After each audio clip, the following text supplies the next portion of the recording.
please, for the final time this evening, give our last speaker a massive round of applause. Her speech entitled The Rhythm of Life, Joanne Benjamin Lewis.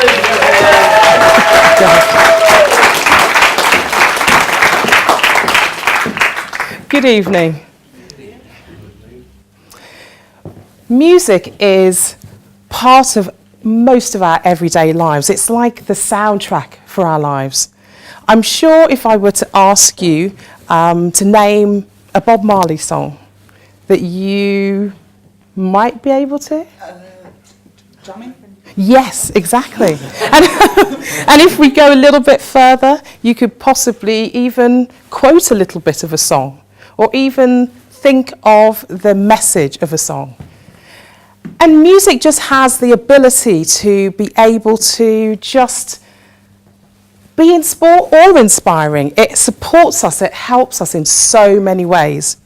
So how does music have the power to be able to do that?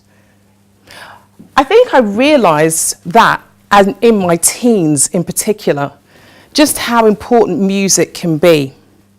I'd always been brought up in a house where there was lots of music, lots of parties, you'd have people coming round, lots of food, and there'd be a point in the evening, before that it would be like really lively, and then the music would turn to a bit of a slower pace, and there'd be a chorus from my parents, "Joanne, get up to your room," and off I would go, not knowing why. There was something going on that I wasn't supposed to see. But you do know that I'd creep back down the stairs and put my head around the corner to see exactly what was going on. And then, in my teens, I was able to actually feel what the younger me wasn't allowed to see. When I started going to clubs and parties myself, and I'd be there and I'd feel the music, and it would just lift my spirit, and I'd feel like I was some sort of an eagle about to float off to the sky. It was just so powerful. And across the steamy nightclub, my eyes would lock with Mr. Anonymous. And he'd look at me, and I'd look at him. And he'd lip speak. "Do you want to dance?" I didn't speak, but my body did. And we'd get closer and closer, and our hips would start to sway, and we would be locked, synchronized. The music made us high. We weren't high on drugs or drink.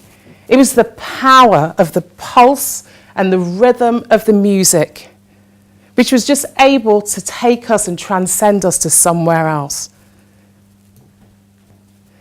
Music just has that ability to help you to feel active. It can lift a depressive mood. It can help you remember facts. It can support you whilst you're learning.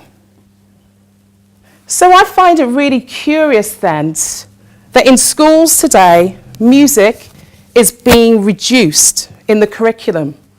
It's being squashed out of options. Some children are having music lessons less than an hour a week. That at that point when you're at your most creative, when you're young, that you don't get an opportunity to learn about this awe-inspiring, important focus for our life. So I would therefore implore you to fight for music. Fight for it to have more of a place in schools. Fight so that all of us could learn an instrument, and that it shouldn't just be those who were rich enough to be able to afford music lessons. Because ultimately, music is life.